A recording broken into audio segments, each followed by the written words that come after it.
জীবনে যখন হঠাৎ করে কোনো বড় বিপর্যয় আসে, হতে পারে চাকরি চলে যাওয়া বা কোনো প্রিয়জনের অসুস্থতা বা হঠাৎ কোনো গভীর সম্পর্ক ভেঙে যাওয়া, তখন কিন্তু চারপাশে সবকিছু কেমন যেন অচেনা হয়ে যায়। হুম মনে হয় এতদিনে চেনা পৃথিবীর ম্যাপটা পুরোপুরি ভুল ছিল।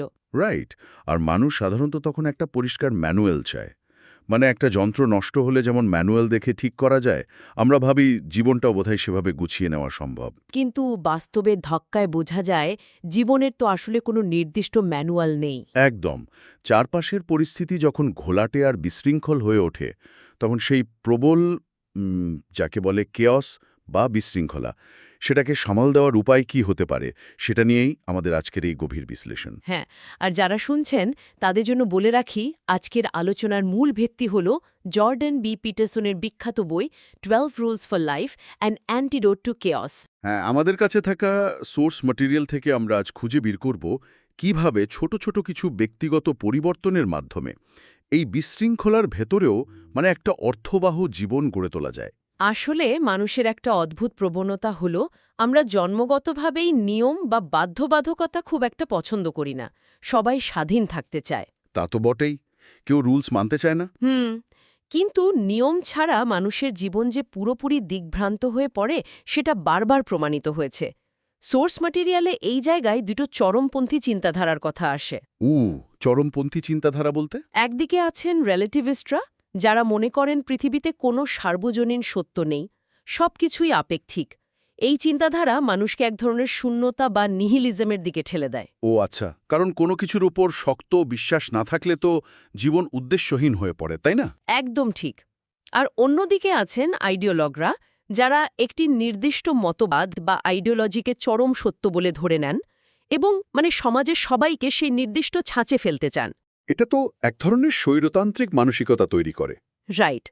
তো পিটারসনের মূল যুক্তি হল এই দুই চরমপন্থার মাঝামাঝি একটি পথ আছে, আর সেই পথটি হল এমন কিছু শৃঙ্খলার চর্চা করা যা জীবনের অহেতুক কষ্টগুলোকে লাঘব করে। বুঝতে পারছি। তো এই দুয়ের মাঝামাঝি পথটা বের করতে হলে বোধহয় সমাজ বা পৃথিবীকে বদলানোর আগে মানুষের নিজের দিকে তাকাতে হবে। হ্যাঁ, একেবারে নিজস্ব জীববৃত্তীয় এবং মনস্তাত্ত্বিক ভিত্তির কথা বলা হয়েছে শুরুতেই। হ্যাঁ, আমি সোর্সে দেখছিলাম বইটিতে লবস্টার বা গলদা চিংড়ির একটি বিখ্যাত উদাহরণ দেওয়া হয়েছে। প্রথমবার শুনলে বেশ অদ্ভুত লাগে।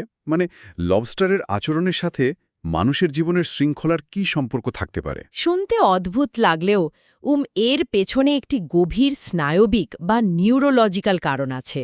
আসলে বিবর্তনের ইতিহাসে লবস্টারের স্নায়ুতন্ত্র প্রায় ৩৫ কোটি বছর ধরে টিকে আছে। ৩৫ কোটি বছর? ও ওয়াও! হ্যাঁ, তো লবস্টারদের মধ্যে এলাকা দখল বা আধিপত্য বিস্তারের একটা লড়াই থাকে।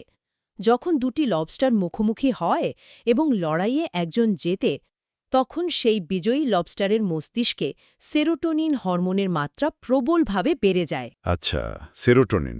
হুম এই সেরোটোনিনের কারণে তার শারীরিক ভঙ্গি হয়ে ওঠে টানটান। সে নিজেকে অনেক বড় করে দেখায়। অন্যদিকে যে হেরে যায় তার শরীরে অক্টোপামিন বেড়ে যায় এবং সে একেবারে কুঁজো হয়ে গুটিয়ে যায়। তার মানে এটা একটা বায়োলজিক্যাল রেসপন্স। একদম। আর মানুষের মস্তিষ্কেও ঠিক এরকমই একটি প্রাচীন ডমিনেন্স ডিটেক্টর বা আধিপত্য মাপার যন্ত্র কাজ করে। এটি প্রতিনিয়ত হিসেব করে সমাজে একজন মানুষের অবস্থান কোথায়। এক সেকেন্ড। তার মানে কেউ যদি সবসময় কুঁজো হয়ে হাঁটে বা কাঁধ ঝুঁকিয়ে রাখে, সে শুধু বাইরের জগৎকেই নয়, নিজের মস্তিষ্ককেও ক্রমাগত পরাজয়ের সংকেত দিচ্ছে। রাইট। মস্তিষ্ক তখন ভাবে আমার অবস্থান একদম নিচে, ফলে আত্মবিশ্বাস আরও কমে আর যায়। চারপাশের মানুষও তখন তাকে কম গুরুত্ব দিতে শুরু করে। এটি তো একটা মারাত্মক নেতিবাচক চক্র বা লুপ তৈরি করে ফেলে। ঠিক ধরেছেন। এখান থেকেই প্রথম নিয়মটি আসে, মেরুদণ্ড সোজা করে কাঁধ পেছনে টান টান করে দাঁড়ানোর প্রয়োজনীয়তা। এটি শুধু একটা শারীরিক ভঙ্গি নয়, বরং জীবনের চ্যালেঞ্জগুলো সাহসের সাথে গ্রহণ করার জন্য নিজের স্নায়ুতন্ত্রকে প্রস্তুত করার একটা উপায়। দারুণ একটা পয়েন্ট। শারীরিক ভিত্তির পর আসে নিজের প্রতি দৃষ্টিভঙ্গির জায়গাটি। সোর্স মেটেরিয়ালে আমি একটি চমৎকার পরিসংখ্যান দেখছিলাম। মানুষ নিজের চেয়ে নিজের পোষা প্রাণীর অনেক বেশি যত্ন নেয়। হ্যাঁ, এটা বেশ অদ্ভুত একটা ব্যাপার। তাই না?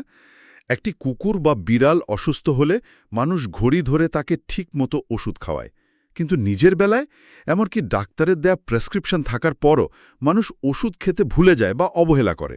এর পেছনের মনস্তত্ত্ব বিশ্লেষণ করতে গিয়ে বইটিতে বাইবেলের অ্যাডাম ও ইভের কাহিনীর রূপক ব্যবহার করা হয়েছে। এই রূপকটা কিভাবে মানুষের নিজের প্রতি অবহেলার সাথে যুক্ত, মানে ঠিক কানেকশনটা কোথায়? ধরুন, অ্যাডাম ও ইভ যখন নিষিদ্ধ ফল খেয়েছিল তখন তাদের চোখ খুলে যায় এবং তারা নিজেদের নগ্নতা ও দুর্বলতা সম্পর্কে সচেতন হয়ে ওঠে। হুম। মানুষের ভেতরেও এক ধরনের তীব্র আত্মসচেতনতা আছে। একজন মানুষ খুব ভালো করেই জানে তার নিজের ভেতরে কত ত্রুটি, দুর্বলতা আর নেতিবাচক দিক লুকিয়ে আছে। অবচেতনভাবেই সে নিজের ভুলগুলো নিয়ে এক ধরনের পাপ বোধ বা লজ্জায় ভোগে। আচ্ছা, আর এই লজ্জার কারণেই কি সে নিজেকে অবহেলা করে? একদম। অবচেতন মন হয়তো ভাবতে শুরু করে যে সে নিজের যত্নের যোগ্য নয়। অন্যদিকে পোষা প্রাণী বা শিশুরা হল নিরীহ এবং নিষ্পাপ।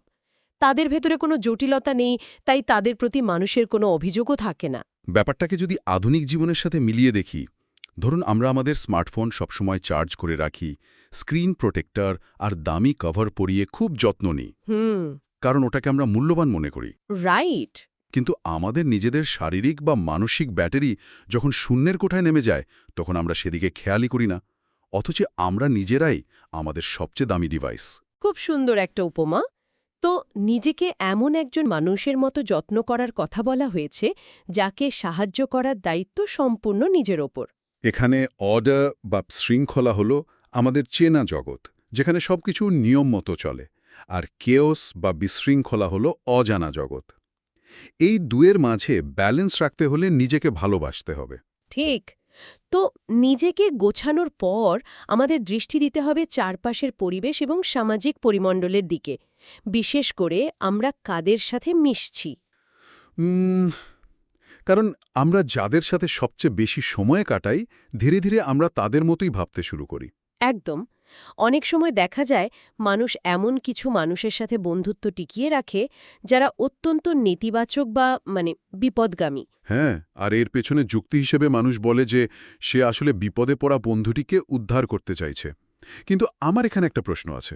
বলুন। হতাশ বা নেতিবাচক বন্ধুদের জীবন থেকে ছেঁটে ফেলাটা কি একটু বেশি স্বার্থপরতা হয়ে যায় না? মানে বিপদের দিনে বন্ধুকে ফেলে যাওয়া? বাইরে থেকে দেখলে এটাকে স্বার্থপরতা মনে হতে পারে, কিন্তু এর গভীরে গেলে দেখা যায় কাউকে উদ্ধার করার এই মানসিকতার পেছনে অনেক সময় আমাদের নিজেদের ত্রুটি ঢাকার একটা অবচেতন ইচ্ছা কাজ করে। ও, মানে অন্যকে সাহায্য করার ভান করে মানুষ নিজের জীবনের সমস্যাগুলো থেকে পালিয়ে বাঁচে। হ্যাঁ, অনেকটা সেরকমই। এছাড়া সাইকোলজিতে দেখা যায় যারা আসলেই নিজেদের পরিস্থিতি বদলাতে চায় না, তাদের জোর করে সাহায্য করতে গেলে অনেক সময় পুরো দল বা সাহায্যকারী মানুষটির নিজেরই পতন হয়। মানে dragging down the whole team. Right. সত্যিকারের বন্ধুত্ব মানে অন্ধ আনুগত্য নয়। নিয়ম হল এমন মানুষদের সাথে থাকতে হবে যারা আপনার ভালো চায় এবং একে অপরকে উন্নত করার প্রেরণা দেয়। আর এই উন্নতির প্রসঙ্গেই তুলনার বিষয়টা চলে আসে, তাই না?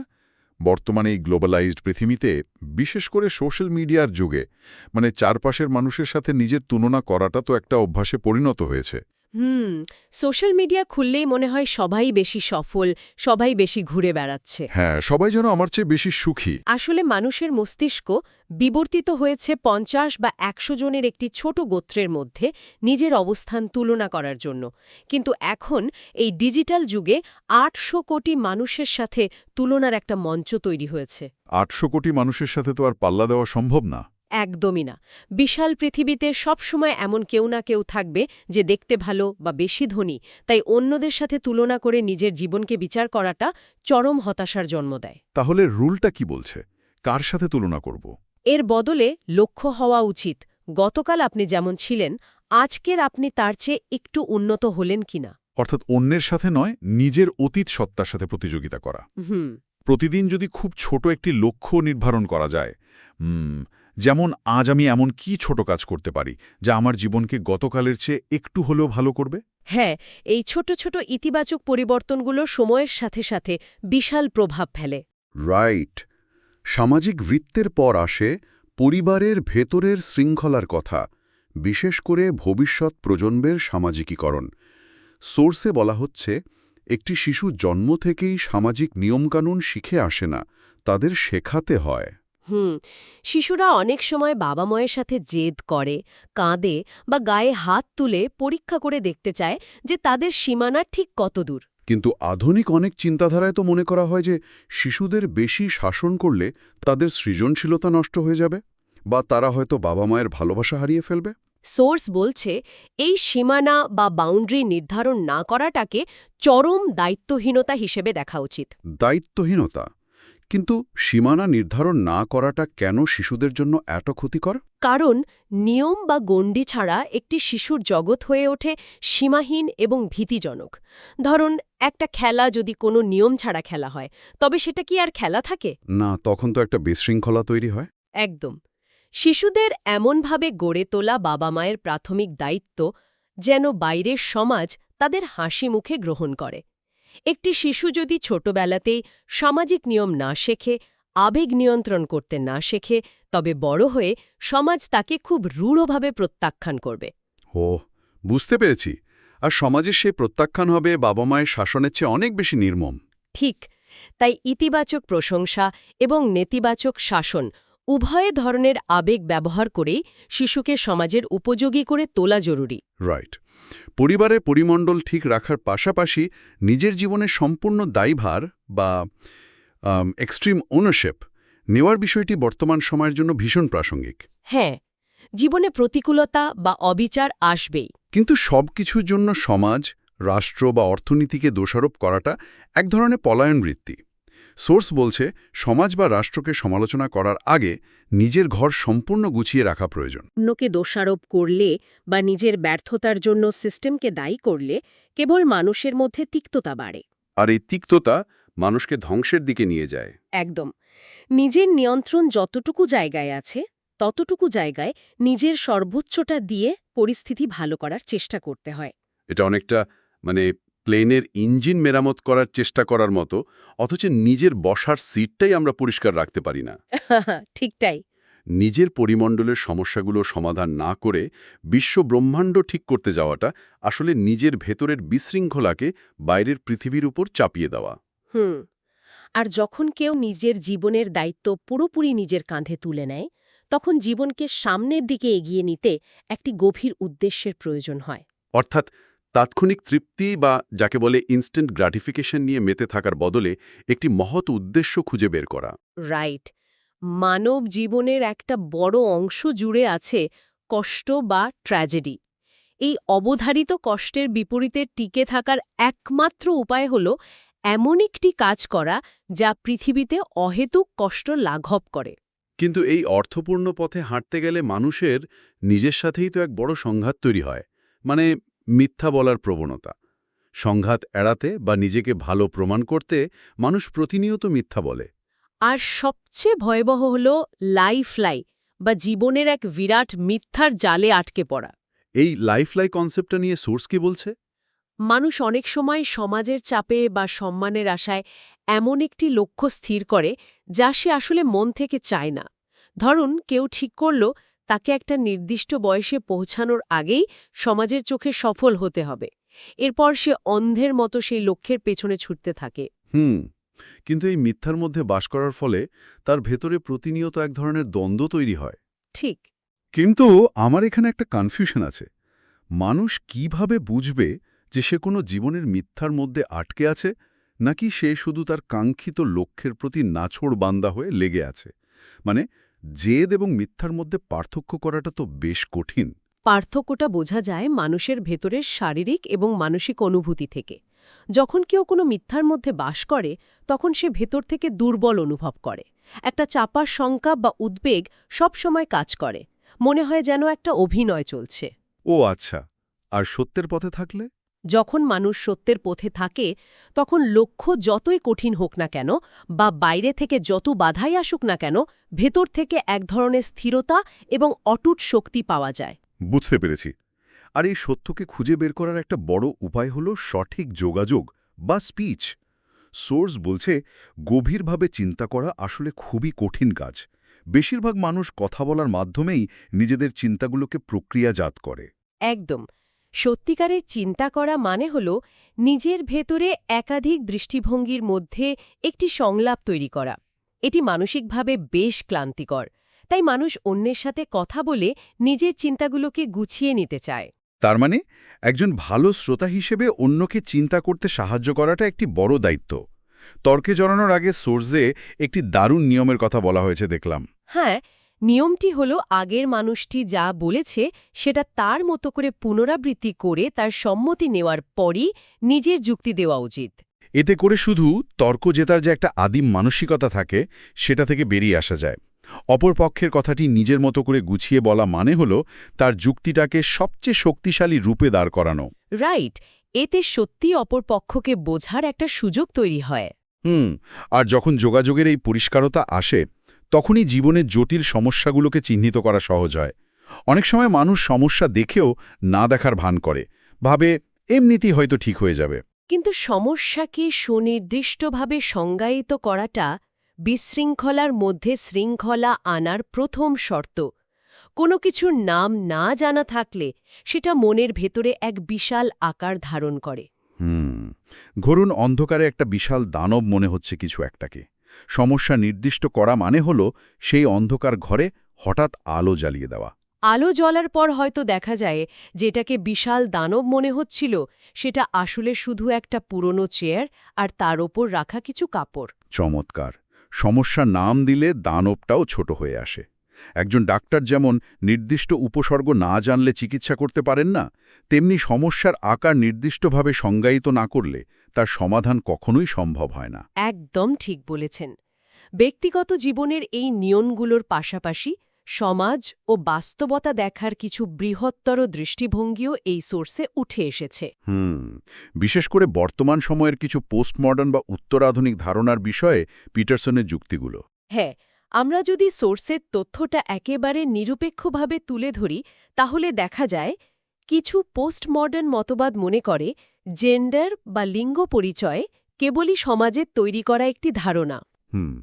এছাড়া তারা মনে করে সমাজের স্তরবিন্যাস বা হায়ারার্কি মূলত ধনীদের দ্বারা গরিবদের শোষণের একটি হাতিয়ার মাত্র। তো এই মতবাদগুলোর বিপরীতে পিটারসনের দৃষ্টিভঙ্গিটা ঠিক কী রকম? সোর্সে তার মতে নারী ও পুরুষের স্বভাব এবং পছন্দের যে পার্থক্য তা সম্পূর্ণভাবে শুধু সমাজে তৈরি নয়, বরং এর পেছনে গভীর জৈবিক বা বায়োলজিক্যাল ভিত্তি রয়েছে। আচ্ছা। আর সমাজের স্তরবিন্যাস সম্পর্কে তিনি যুক্তি দেন যে এটি শুধু শোষণের জন্য তৈরি হয়নি, বরং একটি সুস্থ সমাজে স্তরবিন্যাস তৈরি হয় মানুষের যোগ্যতার বা কম্পিটেন্সের ভিত্তিতে। এটি সমাজকে সুসংগঠিত রাখার একটি প্রাচীন উপায়। বুঝতে পারছি। পুরো আলোচনার একেবারে কেন্দ্রে যদি টাকানো যায়, মানে লবস্টারের সেরোটোনিন লেভেল থেকে শুরু করে নিজের যত্ন নেওয়া, সত্য কথা বলা এবং সমাজের স্তরবিন্যাস পর্যন্ত সবকিছুই একটি মূল থিমের চারপাশে ঘুরছে। হ্যাঁ, শৃঙ্খলা বা অর্ডার এবং বিশৃঙ্খলা বা কেওসের এক চিরন্তন খেলা। রাইট। এই নিয়মগুলো তো কোনো থিওরিটিক্যাল কথা নয়, বরং রোজকার জীবনে এই দুইয়ের মাঝে একটা ভারসাম্য বজায় রাখার ভীষণ ব্যবহারিক গাইডলাইন। একদম। পৃথিবীর সবকিছু মানুষের নিয়ন্ত্রণে থাকবে না। অর্থনীতি, অন্যের আচরণ বা হঠাৎ আসা কোনো প্রাকৃতিক দুর্যোগ, এসব তো আর আমাদের হাতে নেই। হ্যাঁ, কিন্তু নিজের মেরুদণ্ড সোজা করে দাঁড়ানো, নিজের শারীরিক ও মানসিক যত্ন নেয়া, সঠিক মানুষ নির্বাচন করা এবং সব পরিস্থিতিতে সত্য কথা বলার নিয়ন্ত্রণ কিন্তু সম্পূর্ণ আমাদের নিজের হাতেই রয়েছে। রাইট। আর এই ছোট ছোট বিষয়গুলোর দায়িত্ব নেওয়ার মাধ্যমেই জীবনের বড় বড় বিশৃঙ্খলা সামাল দেওয়া সম্ভব হয়। যারা শুনছেন তাদের জন্য এটাই সবচেয়ে বড় শিক্ষা। তবে আজকের এই গভীর বিশ্লেষণ শেষ করার আগে একটি ভাবনার জায়গা তৈরি করা যেতে পারে। বলুন।